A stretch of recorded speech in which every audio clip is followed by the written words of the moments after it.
Hello guys. तो इस video में हम लोग बात करने वाले हैं प्रेसिडेंट के बारे में। मतलब तो राष्ट्रपति के बारे में। देखिए, राष्ट्रपति का जो चर्चा किया गया है यह आपको भाग 5 में किया गया है। आपको पता होगा कि संविधान में टोटल 22 गो भाग है, जिसमें से भाग 1 में आपको 1 से लेकर 4 तक अनुच्छेद है, भाग 2 में आपको 5 से लेकर के 11 तक अनुच्छेद है, और भाग 3 में आपको 12 से लेकर के 35 तक अनुच्छेद है, और भाग 4 में आपको 35 से लेकर के 51 तक है। लेकिन भाग 5 की बात करेंगे तो एक भाग 4 का क भी है, 4 का क, जो आपको जिसमें आपको 51 का क शामिल है। लेकिन हम बात करेंगे आज भाग 5 का। तो भाग 5 में आपको अनुच्छेद 52 से लेकर के 151 तक शामिल है। इसी भाग 5 में हम राष्ट्रपति के बारे में बात करेंगे, क्योंकि राष्ट्रपति आपको भाग 5 में आता है, संघ में आता है, और संघ आता है तो आपको भाग 5 में, इसमें 52 से लेकर के आपको हम बात करेंगे 61 तक, टोटल समझिए ना 62 तक बात करेंगे राष्ट्रपति के बारे में, 52 से लेकर के 62 तक। इसमें देखते हैं क्या लिखा हुआ है। ये सबसे पहला पॉइंट लिखा हुआ है कि भारत के प्रथम नागरिक। कहने का सेंस ये है कि राष्ट्रपति जो होता है वो भारत का प्रथम नागरिक होता है, और जो भारत का शासन चलाया जाता है वो राष्ट्रपति के नाम से ही चलाया जाता है। मतलब कि भारत का जो प्रथम नागरिक होगा वो राष्ट्रपति होगा, और भारत का जो शासन चलाया जाता है वो राष्ट्रपति के नाम से ही चलाया जाता है।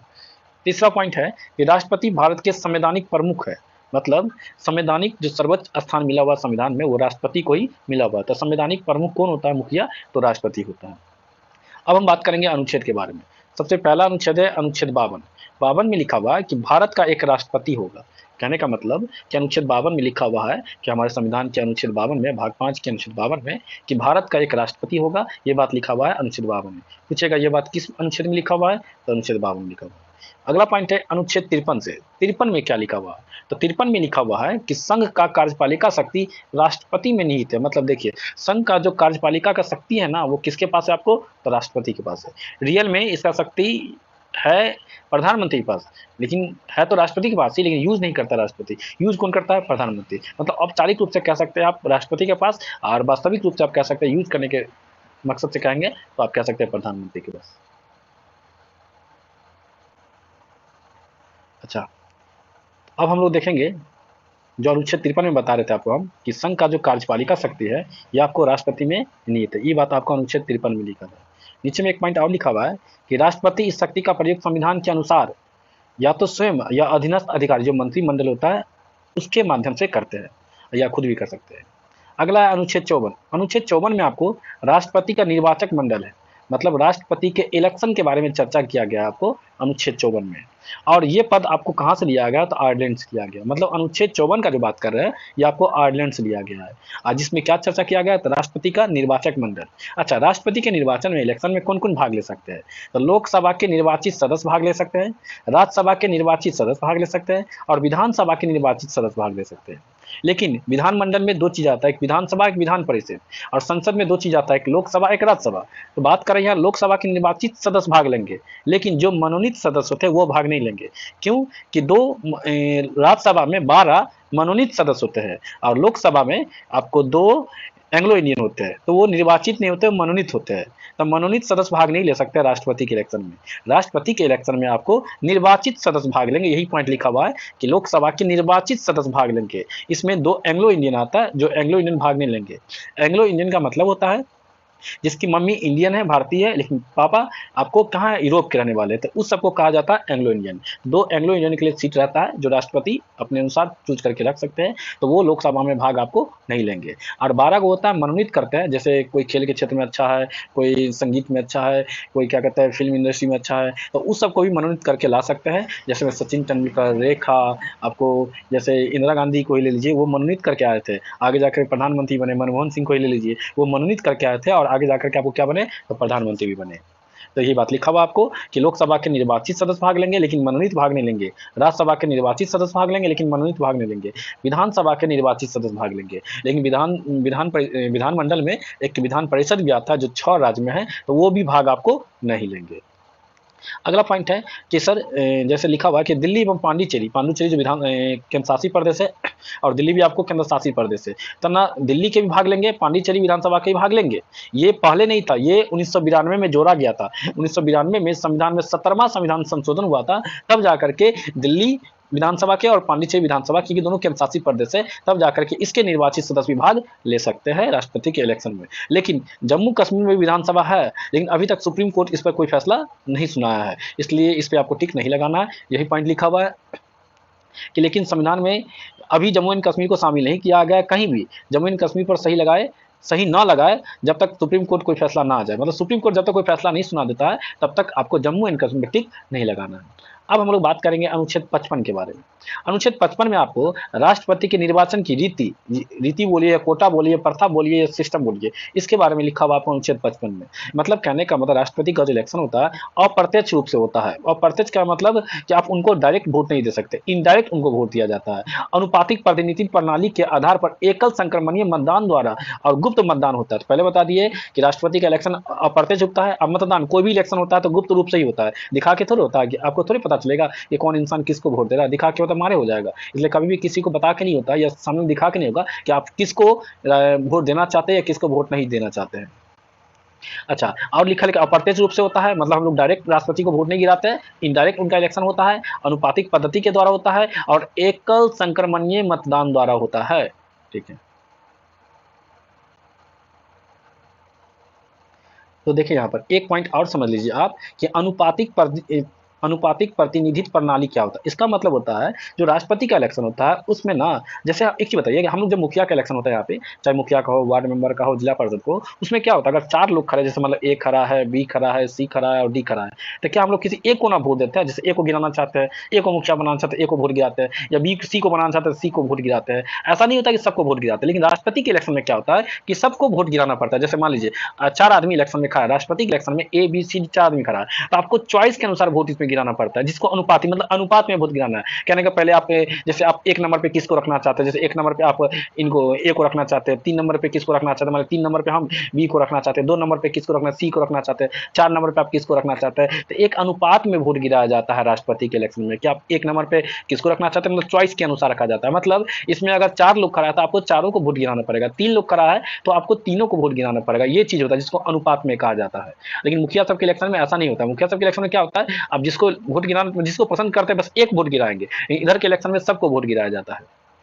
वही बात आपको यहाँ पे लिखा हुआ है, क्या लिखा गया, या अनुपातिक प्रतिनिधित्व प्रणाली, इसका मतलब होता है अप्रत्यक्ष समझ में आ गया, इनडायरेक्ट मतलब डायरेक्ट वोट नहीं देते, अनुपातिक मतलब एक अनुपात में वोट गिराते हैं। और एक पॉइंट और यहाँ पर एकल संक्रमणीय मतदान। एकल संक्रमणीय मतदान का मतलब होता है आपको कि क्या होता है, जिसको कम वोट आएगा और जिसको ज्यादा वोट आएगा, कम वोट जो आए ना, कम वोट को बराबर बराबर जिनको ज्यादा वोट है उनके वोट में बांट दिया जाएगा। इसको एकल संक्रमणीय मतदान कहा जाता है। और इनका मतदान गुप्त तरीके से होता है, सबका मतदान गुप्त तरीके से होता है। यही बात है अनुच्छेद 55 में राष्ट्रपति के निर्वाचन की रीति बोलिए, प्रथा बोलिए, सिस्टम बोलिए या कोटा बोलिए, कोटा भी बोल सकते हैं।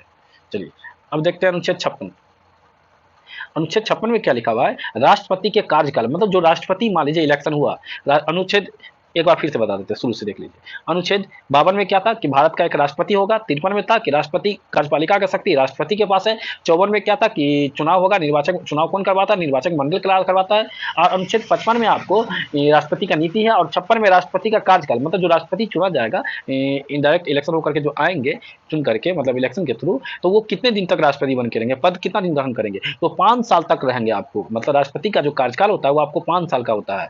अच्छा, राष्ट्रपति अगर 5 साल पूरा होने से पहले भी, अगला पॉइंट वही लिखा हुआ कि राष्ट्रपति अपने कार्यकाल पूरा होने से पहले भी अगर त्याग पत्र देना चाहते हैं तो वो त्याग पत्र किसको देंगे, तो उपराष्ट्रपति को देंगे। पॉइंट याद रखिएगा, एग्जाम में पूछता है कि राष्ट्रपति अपना त्याग पत्र रिजाइन अगर देना चाहते हैं 5 साल से पहले तो किसको दे सकते हैं, तो उपराष्ट्रपति को दे सकते हैं। उसके बाद आ जाइए, अब है अनुच्छेद आपको 58। अनुच्छेद 58 में है राष्ट्रपति बनाने की या राष्ट्रपति की योग्यता, मतलब राष्ट्रपति कोई बनना चाहता है तो उसका क्या योग्यता है। देखिए सबसे पहले याद रखिए कि इस समय क्या होता है कि पढ़ा लिखा होना आवश्यक नहीं है, मतलब पढ़ा लिखा जरूरी नहीं है, पढ़ा लिखा है तभी चलेगा, नहीं पढ़ा लिखा है तभी चलेगा। इसके लिए कुछ और पॉइंट सब जरूरी है। क्या, सबसे पहला पॉइंट कि भारत का नागरिक होना। सिंपल सी बात है, अगर भारत के राष्ट्रपति बनना चाहते हैं तो सबसे पहले आपको भारत का नागरिक होना चाहिए। अगर भारत के नागरिक नहीं तो अपने नागरिकता लीजिए जो भाग 2 में आपको, उसके बाद भारत के नागरिक बनिए, तब जाकर के आप इसका इलेक्शन लड़ सकते हैं। दूसरा पॉइंट, आपका एज कम से कम 35 साल होना चाहिए। पहला पॉइंट कि भारत का नागरिक होना चाहिए, और दूसरा पॉइंट आपका एज होना चाहिए 35 साल। तीसरा पॉइंट है कि लाभ के पद पर ना हो, मतलब आप किसी भी लाभ का पद का कहने का मतलब सरकारी नौकरी, किसी भी सरकारी नौकरी पे नहीं। अगर आप किसी सरकारी नौकरी पे तो पहले उस सरकारी नौकरी को रिजाइन कीजिए, तब जाकर के आप राष्ट्रपति पद के लिए खड़ा हो सकते हैं। उसके बाद देखिए जो योग्यता में आ जाता है, उसके बाद लोकसभा का सदस्य निर्वाचित होने के योग्य है। कहने का मतलब लोकसभा के लोकसभा में इलेक्शन लड़ने के लायक होने चाहिए। और उसमें इसके अलावा भी 2 पॉइंट और है। क्या पॉइंट है कि आपको 50 गो प्रस्तावित लाना पड़ेगा, मतलब 50 गो प्रस्तावक होना चाहिए आपको, और 50 गो आपका अनुमोदक होना चाहिए। कहने का मतलब या तो लोकसभा, जैसे संसद में 2 चीज होता है, लोकसभा और राज्यसभा, तो लोकसभा और राज्यसभा को मिलाकर के 50 गो प्रस्तावक होना चाहिए, या कोई भी चलेगा, 20 गो लोकसभा से, 30 गो राज्यसभा से, या 15 गो लोकसभा से, 35 गो राज्यसभा से, मिलाकर 50 गो प्रस्तावक, जिसको संसद कहते हैं, विधायक कहते हैं। उसके बाद 50 गो अनुमोदक, मतलब टोटल 100 संसद का सपोर्ट होना चाहिए अगर आप राष्ट्रपति के इलेक्शन में खड़ा होना चाहते हैं तो। नहीं तो कोई भी इंसान चला जाएगा, खड़ा हो जाएगा। क्या है कि भारत का नागरिक तो सब होता है, जो भी भारत में रहता है भारत का नागरिक होगा। 35 साल जिसका एज होगा, वो भी बहुत सारे ऐसे लोग हैं जिसका 35 साल एज होगा, लाभ के पद पर ना हो, सरकारी नौकरी में होगा तो छोड़ के चल जाएगा, और नहीं होगा तो मिंदा से चल जाएगा आपको। लेकिन उसके साथ भी क्या है, लोकसभा का मेंबर मतलब इलेक्शन लड़ने के लायक होना चाहिए। उसके बाद 50 गो प्रस्तावक होना चाहिए और 50 गो आपको अनुमोदक होना चाहिए। अब है उसके बाद और कंडीशन है क्या कि आपको राष्ट्रपति के इलेक्शन के लिए 15,000 रुपया जमानत रखना पड़ेगा, डिपॉजिट, सिक्योरिटी मनी आपको जमा करना पड़ेगा 15,000 रुपया। अगर आपके पास 15,000 रुपया नहीं है तो फिर आप इलेक्शन नहीं लड़ सकते। अब आ जाइए, अब है अनुच्छेद, इससे पहले बताया था आपको 58, अब है आपका अनुच्छेद 59। अनुच्छेद 59 में क्या है, राष्ट्रपति के वेतन के बारे में बात किया या भत्ता के बारे में बात किया है। अनुच्छेद 59 का 3 है ऐसे, जिसमें राष्ट्रपति को वेतन कितना मिलेगा, तो राष्ट्रपति को वेतन आपको मिलेगा 5 लाख रुपया। 59 का 3 का बात कर रहे हैं, 59 का क ख ग, मतलब 5 लाख रुपया वेतन। देखिए 2016 से पहले इनका वेतन 1.5 लाख था, लेकिन 16 के बाद इनका वेतन, राष्ट्रपति का वेतन जो एक महीने का जो सैलरी होगा वो आपको 5 लाख मिलेगा। उसके बाद अच्छा, ये पैसा उनको कहाँ से मिलेगा, तो ये पैसा उनको भारत की संचित निधि, जो भारत का संचित निधि है ना, वहां से मिलेगा। और इनका जो वेतन हो तो आयकर से मुक्त होता है। आयकर से मुक्त कहने का मतलब हो गया इस पैसा पर उनको टैक्स नहीं लगेगा। देखिए अच्छा, ये 59 का 3 का बात करें राष्ट्रपति के वेतन या भत्ते के बारे में। लेकिन अगर अनुच्छेद 59 का बात कीजिएगा तो अनुच्छेद 59 में आपको इसका दशा के बारे में चर्चा किया गया। दशा का कहने का मतलब कि क्या क्या, देखो योग्यता का मतलब होता है कि क्या क्या होना चाहिए, और दशा का मतलब होता है क्या क्या नहीं होना चाहिए। जैसे देखिए, अगर राष्ट्रपति के पद के लिए आप खड़ा होना चाहते हैं तो सबसे पहला पॉइंट ये निकलेगा कि आपको पागल नहीं होना चाहिए। अगर पागल है तो फिर आप राष्ट्रपति के पद के लिए खड़ा नहीं हो सकते। दूसरा पॉइंट है कि दिवालिया नहीं होना चाहिए, मतलब अगर दिवालिया कहने के लिए बैंक करप्ट नहीं होना चाहिए। जैसे आप किसी बैंक का ज़्यादा से ज़्यादा कर्जा नहीं लिए होइएगा तो आप राष्ट्रपति पद पर खड़ा हो जाइएगा, 5 लाख रुपया सैलरी देगा, वही पैसा सदाते रहिएगा, राष्ट्रपति हो जाइएगा तो फिर आपसे कर्जा कौन मांगेगा। तो ऐसा चीज मतलब दिवालिया भी नहीं होना चाहिए और पागल भी नहीं होना चाहिए और किसी लाभ के पद पर भी नहीं होना चाहिए। ये बात आपको 59 में लिखा हुआ है, जिसको कहा जाता है राष्ट्रपति का दशा। उसके बाद अच्छा है, इसके आगे इसमें नहीं दिया हुआ, हम आपको बोल देते। देखिए उसके बाद है आपको बात करेंगे 60 का। तो 60 में आपको चर्चा किया गया है राष्ट्रपति के शपथ के बारे में। जो राष्ट्रपति बनेगा तो उनको शपथ कौन दिलाएगा, तो देखिए राष्ट्रपति को शपथ दिलाता है जो सुप्रीम कोर्ट होता है ना। देखिए 3 कोर्ट होता है, एक डिस्ट्रिक्ट कोर्ट से ऊपर होता है हाई कोर्ट, और हाई कोर्ट से ऊपर होता है सुप्रीम कोर्ट, जिसको सर्वोच्च न्यायालय कहा जाता है। तो सर्वोच्च न्यायालय में टोटल 33 गो जज होते हैं और एगो मुख्य न्यायाधीश होते हैं, मतलब 34 गो हो गए। तो जो मुख्य न्यायाधीश होते हैं ना सुप्रीम कोर्ट के, वो राष्ट्रपति को शपथ दिलाएंगे। अच्छा, अगर मान लीजिए राष्ट्रपति के शपथ के समय मुख्य न्यायाधीश अगर अवेलेबल नहीं है, कहीं चले गए घूमने फिरने, ससुराली चले गए, तो 33 को जज है ना, उस 33 जज में से जो सबसे सीनियर जज होंगे वो उनको शपथ दिलवाएंगे। ठीक है, तो ये आपको पॉइंट याद रखना है कि अनुच्छेद 60 में आपको चर्चा किया गया है राष्ट्रपति के शपथ के बारे में। और एक और बात करेंगे अनुच्छेद 61 के बारे में। अनुच्छेद 61 में आपको चर्चा किया गया है राष्ट्रपति का महाभियोग के बारे में। देखिए राष्ट्रपति को हटाने की प्रक्रिया को महाभियोग कहा जाता है। अगर आप भारत में राष्ट्रपति को हटाना चाहते हैं तो राष्ट्रपति को हटाने के लिए आपको उस पर महाभियोग लगाना पड़ेगा। महाभियोग लगाने का तरीका क्या है कि आपको संसद में दो सदन होता है, एक लोकसभा होता है, एक राज्यसभा होता है। तो लोकसभा में 2/3 से आपको महाभियोग पारित करवाना पड़ेगा और उसको भेजना पड़ेगा, 14 दिन के बाद आपको भेजना पड़ेगा राज्यसभा में। और जब राज्यसभा से पारित हो जाएगा तब जाकर के राष्ट्रपति का महाभियोग लागू हो जाएगा और राष्ट्रपति को अपना पद छोड़ना पड़ेगा। तब महाभियोग किसके लिए लगता है, तो राष्ट्रपति के लगता है। खासकर राष्ट्रपति के लिए पद बना गया है। राष्ट्रपति को हटाने की प्रक्रिया को आपको महाभियोग कहा जाता है। अच्छा, राष्ट्रपति को हटाने से पहले उनको 14 दिन पहले आपको सूचना देना पड़ेगा कि हाँ आप पर महाभियोग लग रहा है। अच्छा, उनको हटाने की नौबत कब आएगा, देखिए उनको हटाने का नौबत आएगा मान लीजिए कोई गलती कर बैठे या ऐसा नहीं होना चाहिए, जो लग रहा है कि आप लोकसभा के मेंबर चाह रहा है कि वो हट जाए, हटाने की सिंपल सी बात है कि 2/3 से पारित करवा लीजिए, राज्यसभा में भेजिए, राज्यसभा से पारित हो जाएगा तो फिर राष्ट्रपति पर महाभियोग लागू हो जाएगा। ये बात आपको अनुच्छेद 61 में लिखल है। और एक और अनुच्छेद है राष्ट्रपति से, जो अनुच्छेद 62 है। अनुच्छेद 62 में लिखा हुआ है कि राष्ट्रपति का पद को रिक्त का चर्चा किया गया, मतलब राष्ट्रपति अगर पद पे नहीं है तो राष्ट्रपति का कार्यभार कौन संभालेगा। तो देखिए जब राष्ट्रपति का पद अगर खाली है तो उस रिक्त पद को भरने के लिए आपको उपराष्ट्रपति आते हैं। तो राष्ट्रपति का पद 5 कंडीशन में खाली हो सकता है। पहली बात कि हो सकता है कि वो उनका मृत्यु हो गया, तो उनका मृत्यु हो गया तो उस जगह पे आपको आएंगे उपराष्ट्रपति। अच्छा, ऐसा भी हो सकता है कि मान लीजिए कि राष्ट्रपति का 5 साल पूरा हो चुका है, लेकिन अगला इलेक्शन नहीं हुआ, क्योंकि अगला इलेक्शन 6 महीने के अंदर करवा लेना है। राष्ट्रपति का कार्यभार खत्म होने से 6 महीने के अंदर राष्ट्रपति का इलेक्शन करवा लेना है। लेकिन मान लीजिए किसी कारणवश इलेक्शन टाइम पे नहीं हो पाया, लेट हो गया, तो राष्ट्रपति का काम तो पूरा हो गया ना, तो उन्हीं राष्ट्रपति को बोला जाएगा कि अब 1-2 महीना जितना दिन जब तक इलेक्शन नहीं हुआ, जब तक अगले राष्ट्रपति कोई नहीं नॉमिनेट हो गया, सॉरी इलेक्शन हो गया अगले राष्ट्रपति का, तब तक आपको ही मैनेज करना पड़ेगा, मतलब राष्ट्रपति के पद पर बैठे ही रहना पड़ेगा। एक कंडीशन में वो आएंगे, और बाकी 4 कंडीशन में आपको आएंगे उपराष्ट्रपति। तो अगर किन्हीं राष्ट्रपति का मृत्यु हो जाता है तो वहां पे उपराष्ट्रपति आकर के आपको बैठेंगे, ठीक है। अच्छा, मान लीजिए किन्हीं पर महाभियोग लगा दिया है, तो उस कंडीशन में भी आपको कौन आकर के बैठेंगे, तो उपराष्ट्रपति आकर के बैठेंगे। तो ये आपको अनुच्छेद 52 से लेकर के अनुच्छेद 62 तक था, किसके बारे में था, तो राष्ट्रपति के बारे में था, ठीक है। एक बार अच्छे से देख लीजिएगा, आप याद कर लीजिएगा, पूरा वीडियो को दोबारा देख लीजिए ताकि आपको समझ में आए। फिर भी कुछ डाउट लगे तो आप कमेंट करके पूछ लीजिएगा। Thank you so much.